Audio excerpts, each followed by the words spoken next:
Welcome back, viewers. You're watching WION World is One. This is World DNA, the show that gets you ahead of the rest. I'm Shivan Janna.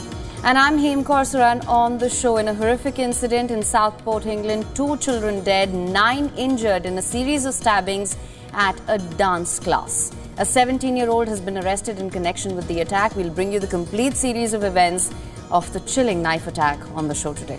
Also on World DNA, after Nicolas Maduro secured a 3rd term despite polls suggesting a win for the opposition, massive protests have broken out in Venezuela. The opposition says it has enough proof that the vote was rigged. US Vice President Kamala Harris too has slammed the election result as shameful. We'll bring you all the updates on that. Let's start with the headlines.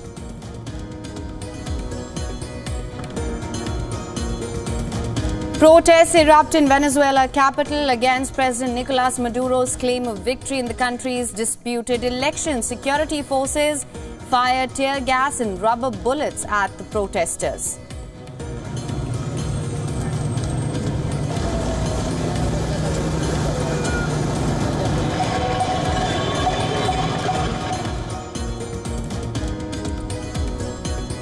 Two children killed and 9 others injured in a knife attack at a dance workshop in northern England's Southport.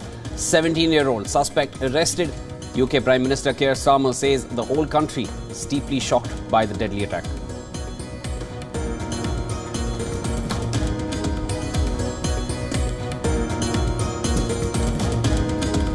Today I'm calling for 3 bold reforms to restore trust and accountability to the court and our democracy. President Joe Biden proposes sweeping changes to the US Supreme Court, saying that conservative-led court is being weaponized to undermine civil rights principles.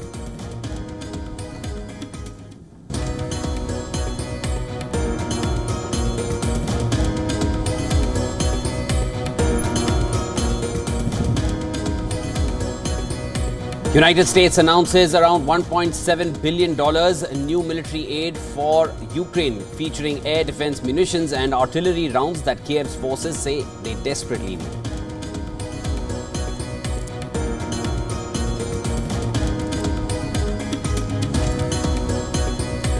Iran's new president Masoud Pezeshkian warns Israel against attacking Lebanon as tensions soar over deadly rocket strike in Golan Heights, blamed on Hezbollah.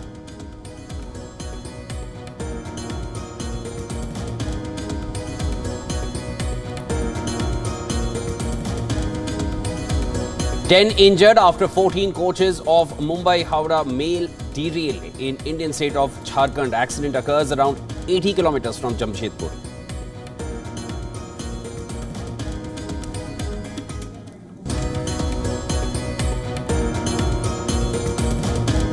Ace paddler Manika Batra scripts history at the Paris Games. She overcomes local favourite Prithika Paware to become the first Indian to reach the pre-quarters of the Olympics.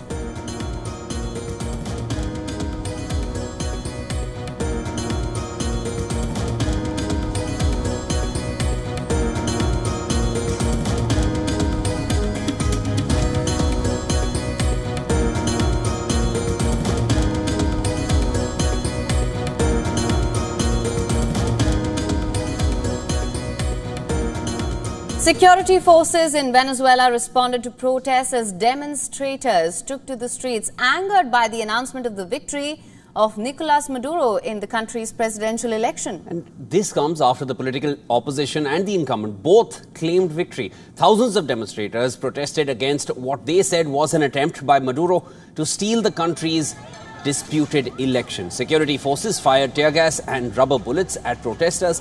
Thousands of people flooded the streets of several neighborhoods of the capital, chanting, "This government is going to fall."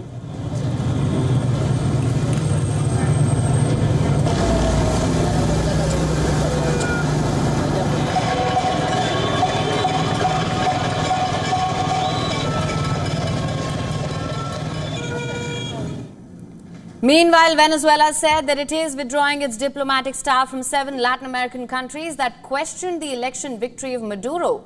In a statement, the Foreign Ministry said that it rejected the interventionist actions and statements of the governments of Argentina, Chile, Costa Rica, Peru, Panama, Dominican Republic and Uruguay. These countries signed a joint statement asking for a complete review of the election results. The United Nations has called for complete transparency. Washington, on the other hand, has said that it has serious concerns that the results are not accurate.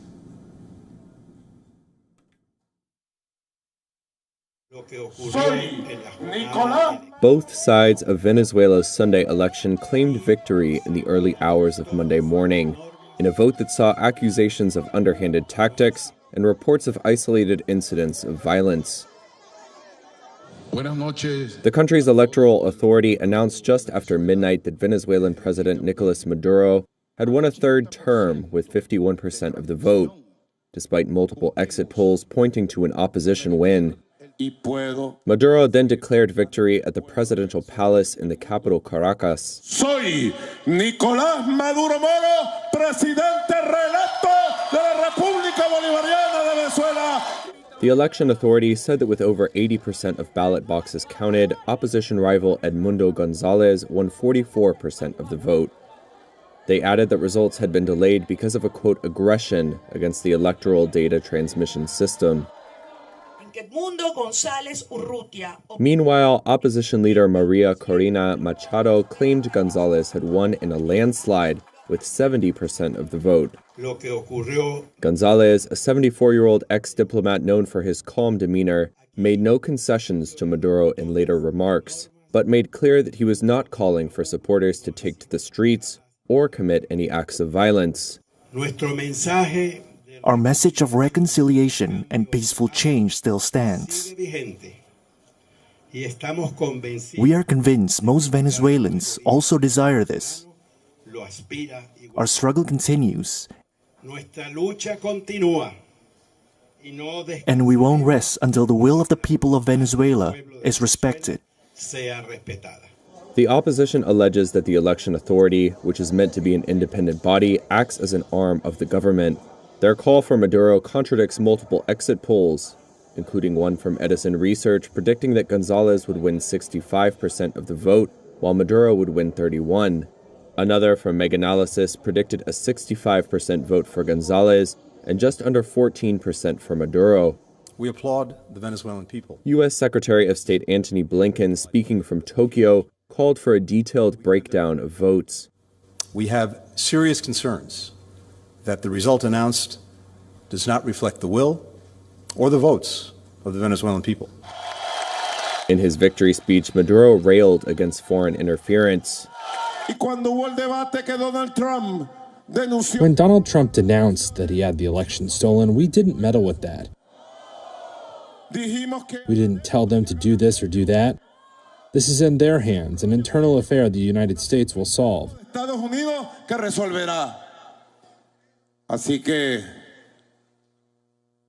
So this is what I demand as President of the Bolivarian Republic of Venezuela. Respect for the Constitution, the public authorities, and the sovereign life of Venezuela.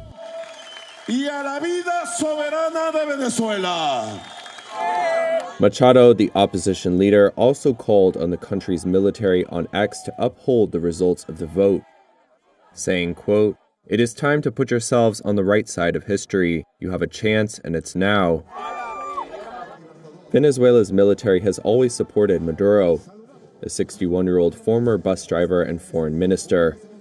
There were no public signs that leaders of the armed forces were breaking from the government. In northwest England, 2 children have been stabbed to death at a dance class. The attacker wounded at least 9 other children. 6 of them are in critical condition. 2 adults are also in critical condition.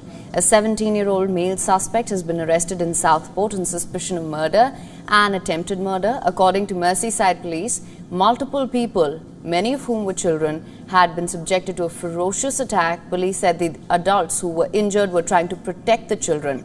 Armed forces arrived and detained the suspect and seized a knife.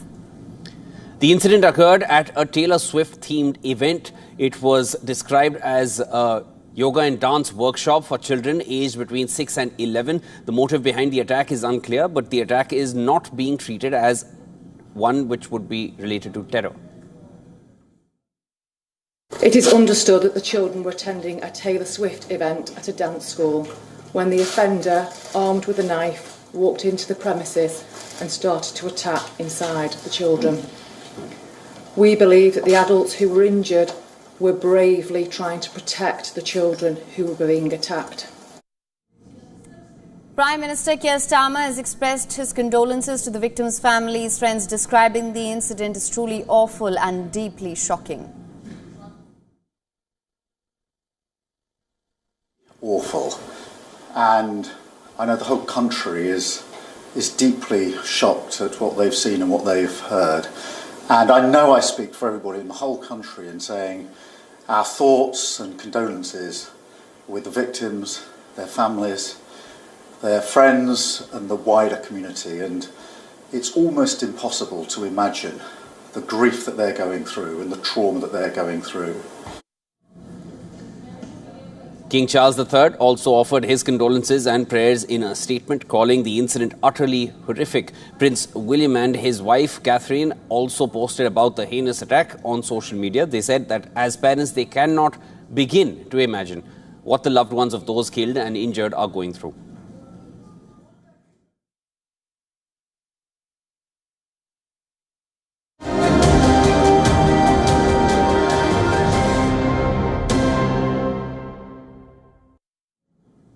In the final 6 months of his presidential tenure, Joe Biden seems to have set his sights on major reforms in the U.S. Supreme Court. Well, at an event in Austin, Texas, President Biden slammed extremism in the institution, claiming that the apex court had been undermining public confidence. Addressing his supporters at the event marking the 60th anniversary of the Civil Rights Act at the Lyndon B. Johnson Presidential Library in Austin, Biden issued this call for major reforms to tenure limits while also asking lawmakers to ratify a constitutional amendment limiting presidential immunity.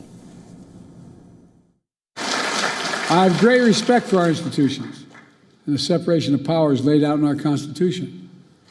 But what's happening now is not consistent with that doctrine of separation of powers. Extremism is undermining the public confidence in the court's decisions. Biden's push for Supreme Court reforms comes mere 90 days away from the U.S. presidential elections. Currently, the institution holds 9 Supreme Court justices in office, with 6 judges leaning conservative and 3 leaning towards more liberal policies. This has proven to be a major thorn for the Democrats, as the current bench has overseen divisive and, some argue, regressive judgments concerning abortion rights and federal regulatory powers that have stood unchallenged for decades. There have also been concerns over the proximity and bias of conservative justices towards Republican lawmakers. Case in point, Justice Clarence Thomas, who was found to have been accepting luxurious vacations at the behest of billionaire Republican donor Harlan Crow. Justice Thomas was hit by articles of impeachment by Democratic Senator Alexandria Ocasio-Cortez earlier this month as well. President Biden has issued calls to rid Supreme Court judges of their lifetime appointments to the court. In its stead, Biden proposes legislation should be passed in the Congress to establish a system wherein the sitting president appoints a justice to the apex court every 2 years. For a tenure of 18 years, Biden argues that this measure will ensure that the composition of the court thus changes with some periodical and democratically given the nomination process. Biden has also called upon Congress to establish a court code of ethics that would require justices to disclose gifts, refrain from public political activity, and recuse themselves from cases in which they or their spouses have conflicts of interest, financial or otherwise. Lastly, the president has also called upon Congress to reverse the Supreme Court's recent landmark presidential immunity ruling. The contentious ruling extended the delay in the Washington criminal case against Donald Trump on the charges of plotting to overturn the results of the 2020 elections.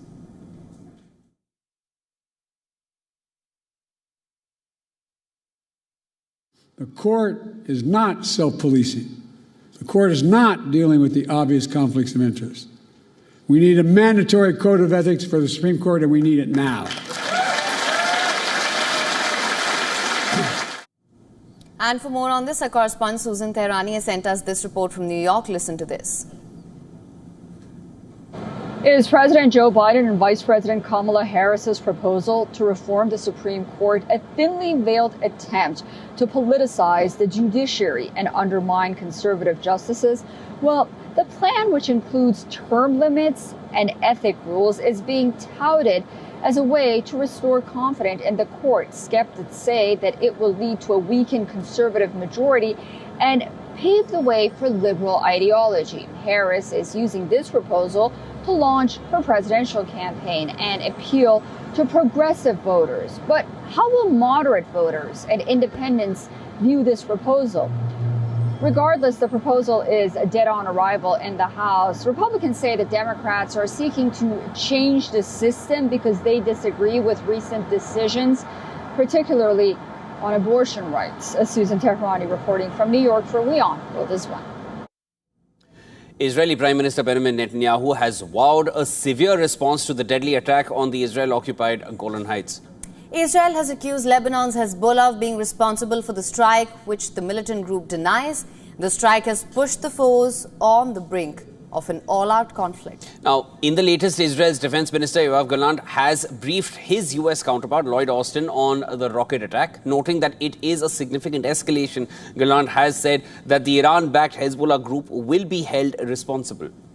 But Iran's new president, Masoud Pezeshkian, has warned Israel against attacking Lebanon. Pezeshkian assumed official responsibilities on Sunday and is now to be sworn in to the parliament on Tuesday. During a call with French President Emmanuel Macron, he said that the Zionist regime will make a great mistake with heavy consequences if it attacks Lebanon. This comes after Netanyahu's visit to the site of the rocket strike, which killed 12 children in the town of Majdal Shams. During his visit, Netanyahu warned that Israel will not let this pass. Our response will come and it will be severe.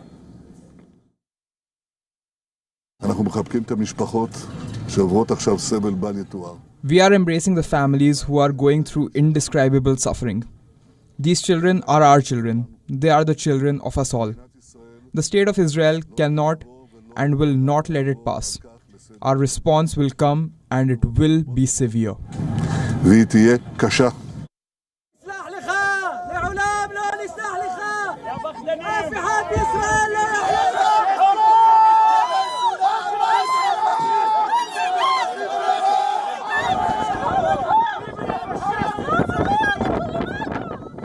But Netanyahu was greeted with protests during the visit. Protesters took to the streets calling Netanyahu a corrupt leader. The protesters called on the Prime Minister to leave the town, repeatedly chanting out.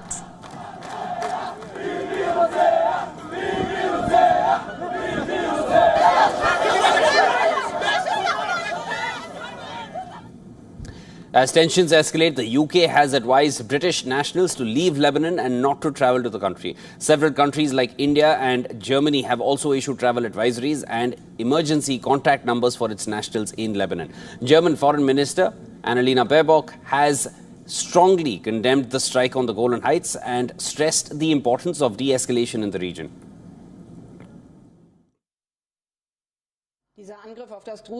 This attack on the Druze village, which also took the lives of many children and young people who were simply playing football, is intolerable and I strongly condemn it.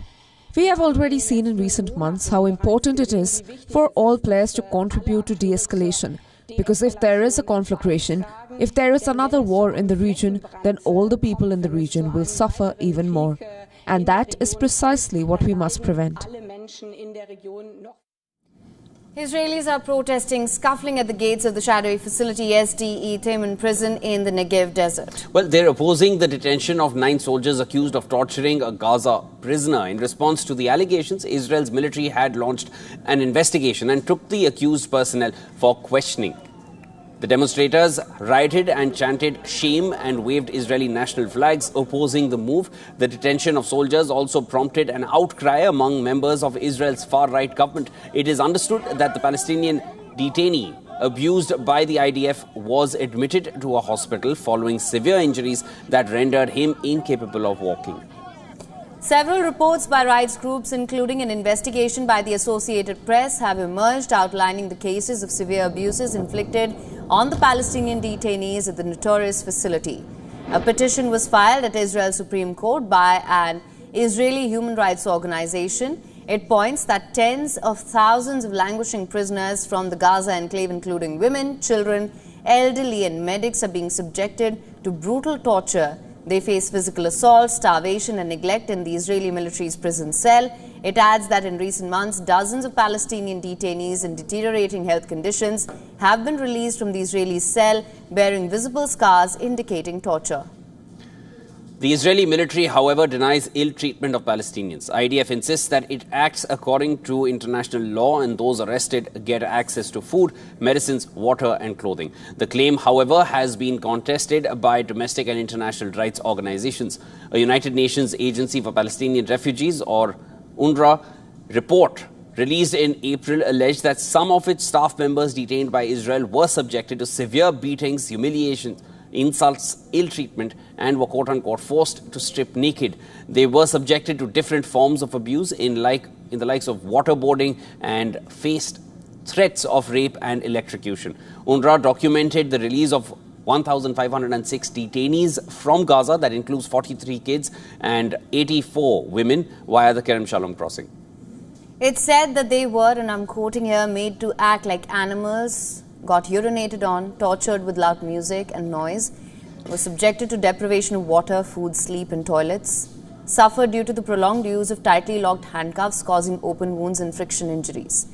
The United States expressed deep concerns about the report and pressed Israel to launch an official probe to hold the perpetrators accountable. Since then, Israel has resorted to transferring the bulk of Palestinian detainees from ST Teman to other facilities.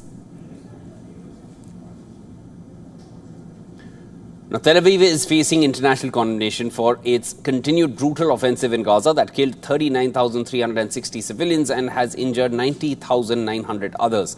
Due to the carpet bombing, vast tracts of the enclave lie in ruins as civilians struggle to survive amid the crippling humanitarian aid blockade. Israeli Prime Minister Benjamin Netanyahu stands accused of genocide at the International Criminal Court and flouting the court's ruling that ordered immediate cessation of hostilities months ago.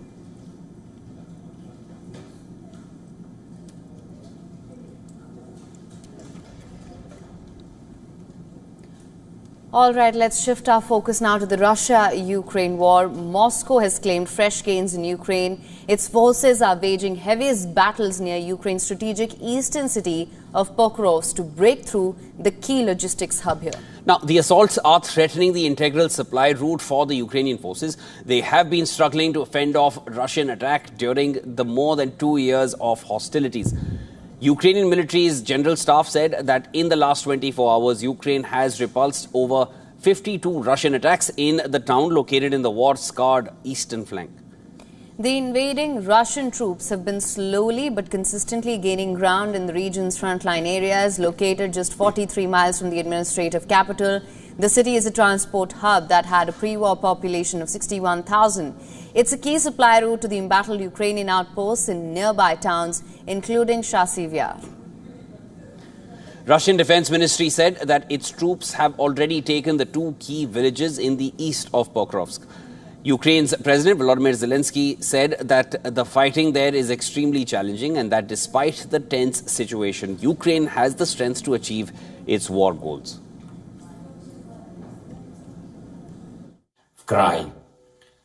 It's extremely challenging in the Donetsk directions, and it is in the Pokrovsk direction that there have been the highest number of Russian assaults these weeks. The most intense enemy attacks are precisely there. Everyone who stops these Russian strikes and destroys this Russian offensive potential is performing one of the most important missions in this war. While the tense and difficult fighting is ensuing, the Ukrainian forces are still courageously holding the defense. This as Moscow's troops are attempting to launch a renewed offensive to the west of the abandoned cities of Marinka and Avdiivka. These cities were ruined in heavy battles and captured by the Russian forces in December 2023.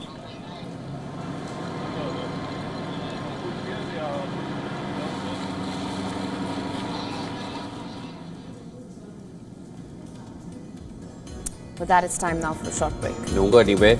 On the other side, when we come back, Sri Lanka's incumbent president Ranil Wickremesinghe fails to get the backing of the country's largest political party for his re-election bid, posing a major challenge for him to secure the leadership in the September 21st vote.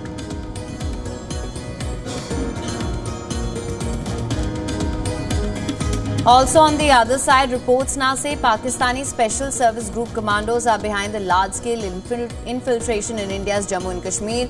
Indian security officials say operations in Kupwara was conducted by Pakistan's highly sophisticated border action team.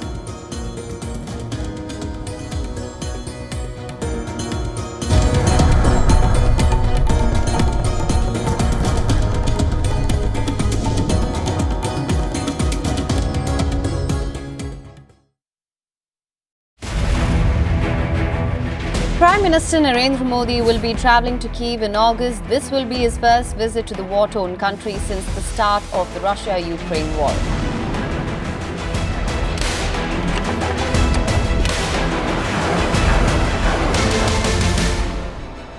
That the Indian Prime Minister hopefully very soon come to Ukraine to show the real situation on what is going on right now in Ukraine.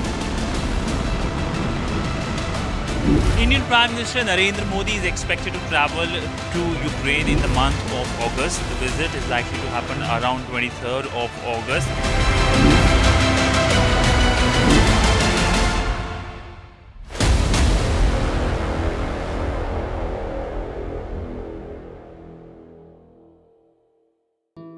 Namaste. Hello friends. We did Dr. Subhash Chandra show, popularly known as DSC show, for 4 years from August 2014 to August 2018. 28 states of Bharat. Of course, we reached out to all of you in 190 countries across the world. The show was very successful.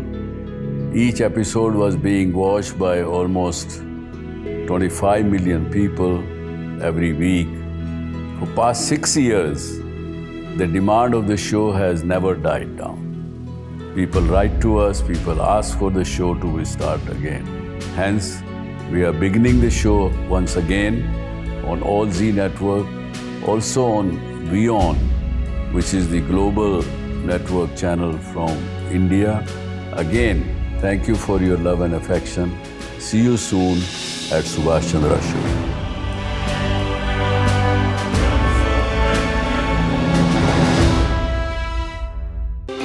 To bring the benefits of the Subhash Chandra Show to your educational institution, teachers and students, send an invitation to Juhi Jha at yoursarthi@such.org.in. Know more, understand better, think ahead. Hello and a very warm welcome. You are watching Gravitas with me, Molly Gambhir.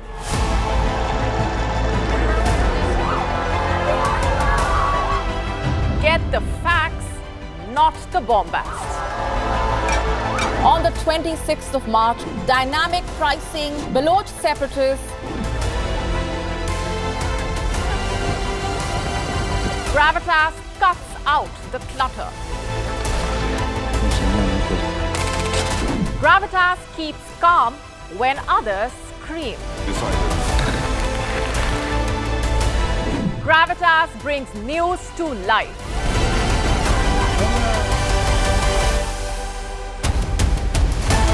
Weekdays, 9 p.m. IST, 3:30 p.m. GMT. Gravitas. Seeing is believing.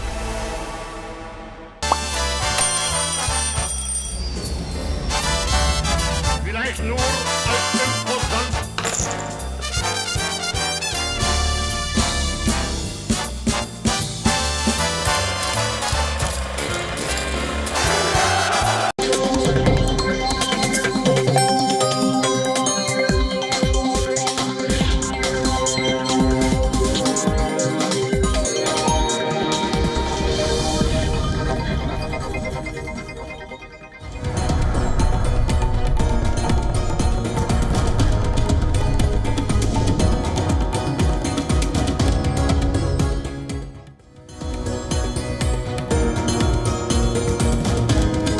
Welcome back to World DNA. Thank you so much for staying with us. Lots lined up for you on this side of the show. Let's start by looking at the headlines first.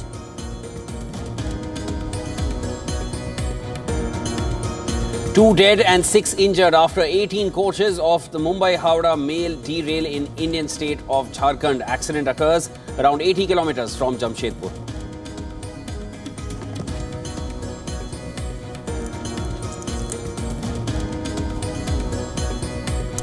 Protests erupt in Venezuela's capital against President Nicolas Maduro's claim of victory in the country's disputed election.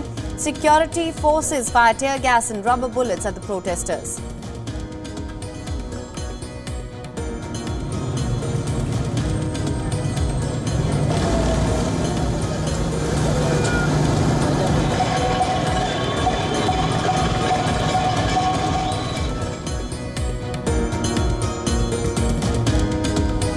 Two children killed and 9 others injured in a knife attack at a dance workshop in northern England's Southport. 17-year-old suspect arrested. UK Prime Minister Keir Starmer says the whole country is deeply shocked by the deadly attack.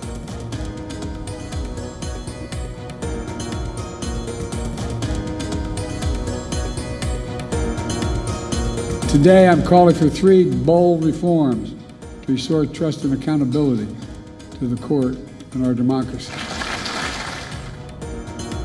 President Joe Biden proposes sweeping changes to the U.S. Supreme Court, saying that conservative-led court is being weaponized to undermine civil rights principles.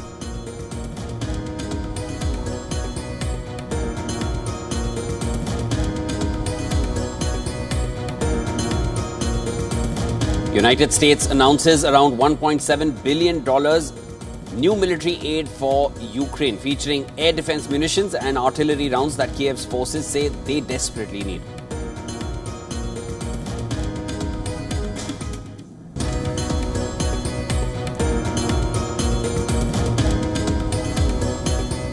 Iran's new president Masoud Pezeshkian warns Israel against attacking Lebanon as tensions soar over deadly rocket strike in Golan Heights blamed on Hezbollah.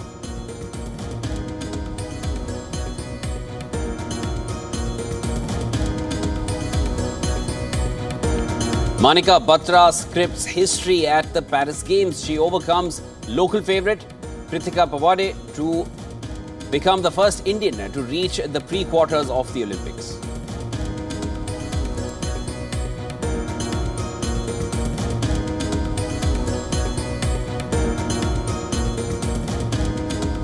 Starting with news from Sri Lanka, Sri Lanka's incumbent President Ranil Wickremesinghe has failed to get the backing of the country's largest political party for his re-election bid. Now, this poses a major challenge for him to secure the leadership in the September 21st vote. It was critical for Wickremesinghe to secure support of SLPP as the party holds most seats in the parliament. The former Sri Lankan president Mahinda Rajapaksa and his brother are its key members. Wickremesinghe, meanwhile, has just 1 seat.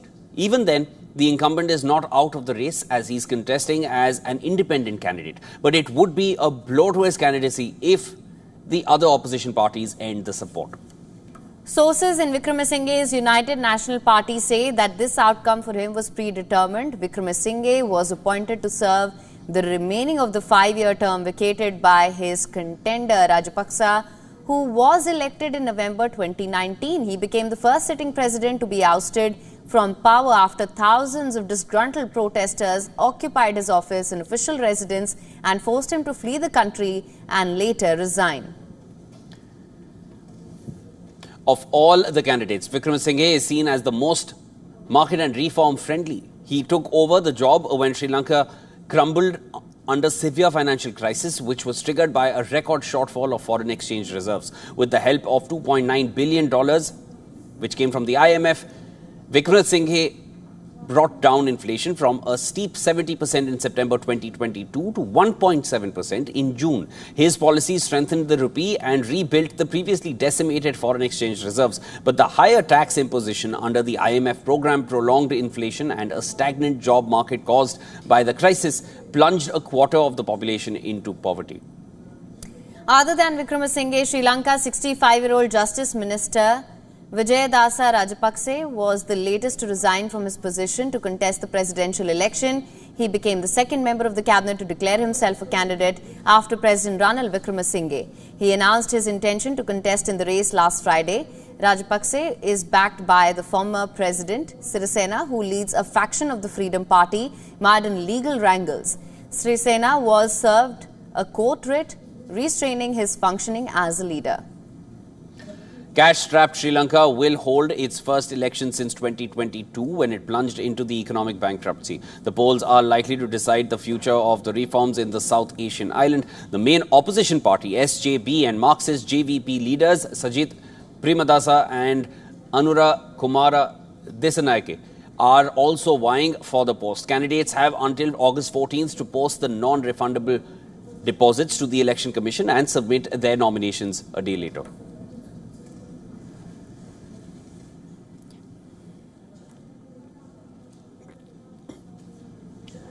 In India, there's been a surge in terrorist activity and gun battles with security forces in Jammu and Kashmir in recent weeks. Reports now say Pakistani Special Service Group commandos are behind the large-scale infiltration. Here's more on this.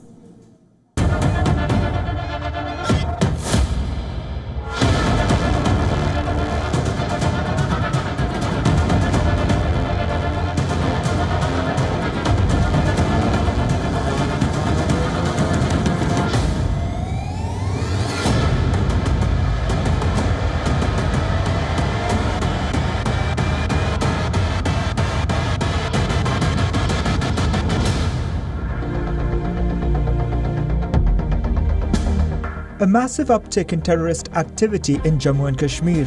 The number of terrorist encounters with security forces runs into dozens. With 6 in the month of July alone, the Indian Army has lost 12 of its men.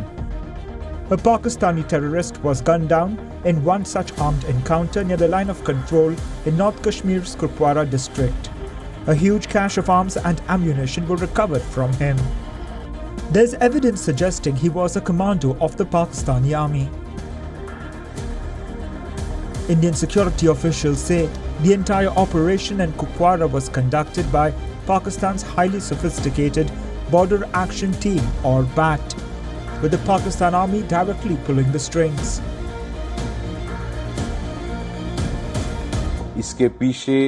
Adil Rahmani, GOC SSG commandos of the Pakistan Army, has been organizing and directing the infiltrators in Jammu and Kashmir.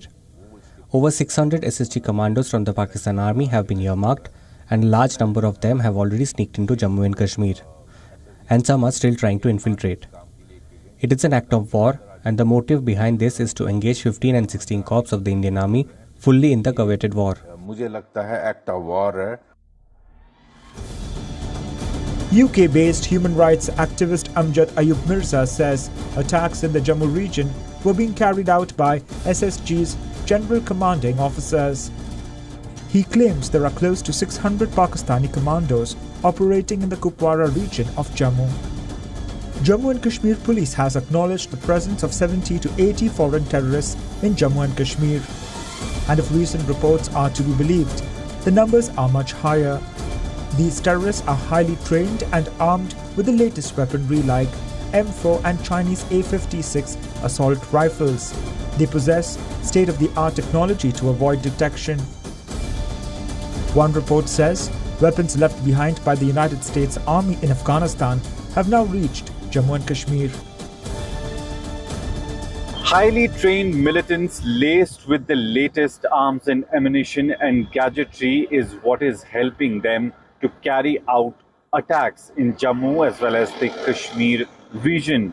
Not only that, but they are carrying out these attacks and also successfully managing to escape from these spots and later on hide in the higher reaches of both Jammu as well as Kashmir division. Now, the Indian security forces are coming up with a new strategy to counter the new challenge. With video journalist Firoz, Idris Lone for WION World is One.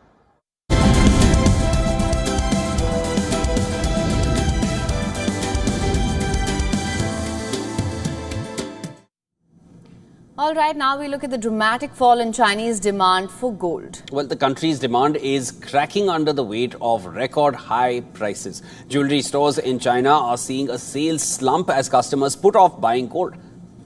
The China Gold Council's quarterly report showed that total demand for bullion decreased to 524 tons, an over 6% year-over-year decline. According to Bloomberg calculations, the data suggests that jewelry purchases took a significant 52% dive in the June quarter. The council reported a 27% decline in jewelry purchases for the first half. The 46% year-over-year increase in sales of bars and coins helped to mitigate this somewhat. According to the council, jewelry is more valuable than currency in the form of bars and coins. This is in stark contrast to the March quarter when gold prices hit record highs. This was broadly driven by the Chinese government and individuals seeking protection from the country's protracted housing slump and unpredictable stock market. After an 18-month buying binge, the People's Bank of China halted its purchases of the yellow metal in May and June. Sales of luxury goods such as jewelry are taking a hit due to the combination of high pricing and China's slow economy. However, worldwide gold prices are still being supported by several factors. This includes the Federal Reserve's rate cut bets and increased demand for safe haven assets caused by various geopolitical risks. The US presidential election in November is a big reason for bullion's rise. Last week, analysts from Goldman Sachs Group noted that the recent spike in gold prices is impacting Chinese spending.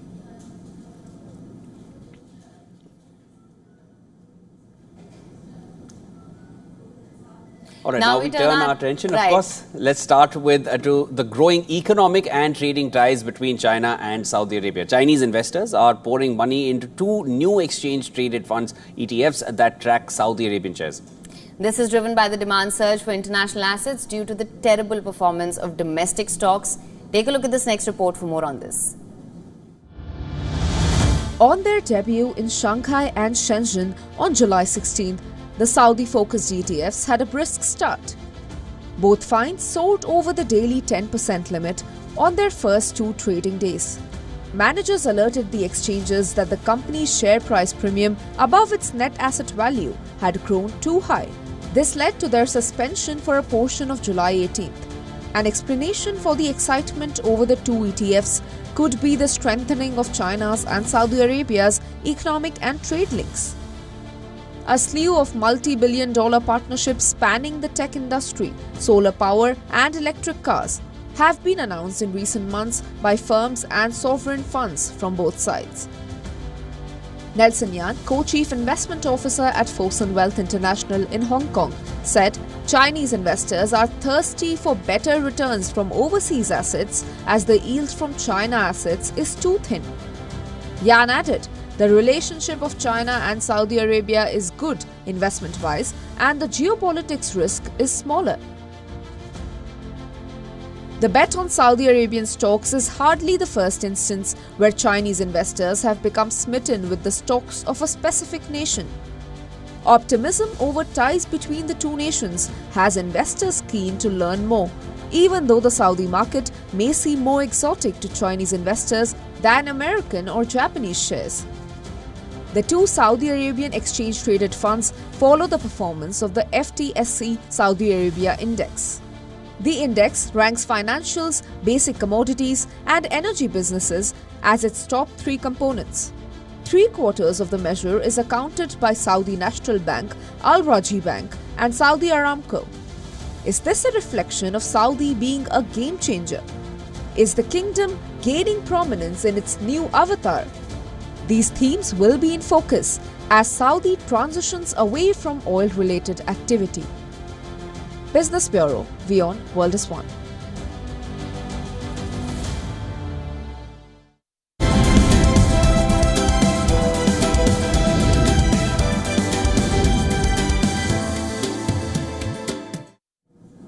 All right, let's now take a look at developments from the world of technology. Tech mogul Elon Musk has accused Google of interfering in the 2024 US elections. Musk has warned the tech giant, saying, and I'm quoting him here, the company will face a lot of trouble if they interfere with the election.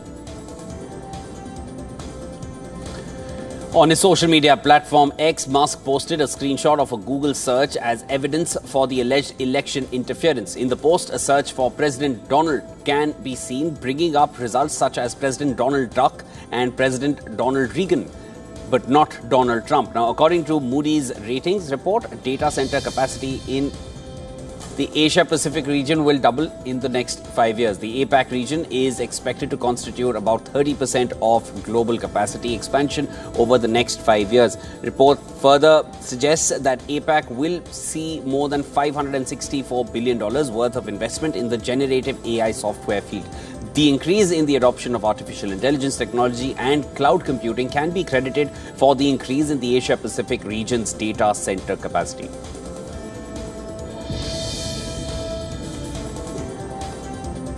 A federal district court in New York has ruled that U.S. border agents must obtain a warrant before device searches.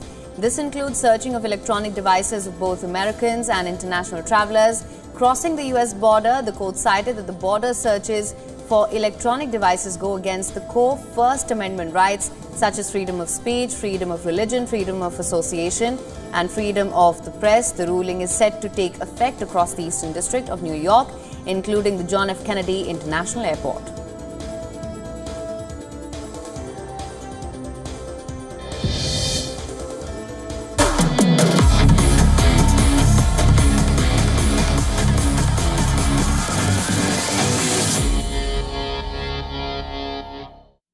All right, next up, let's get you some quick updates from the Paris Olympics. India's Manika Batra has etched her name in the history books with a huge win. The 29-year-old became the first Indian table tennis player to reach the pre-quarterfinals of the Olympics. 2018 Commonwealth gold medal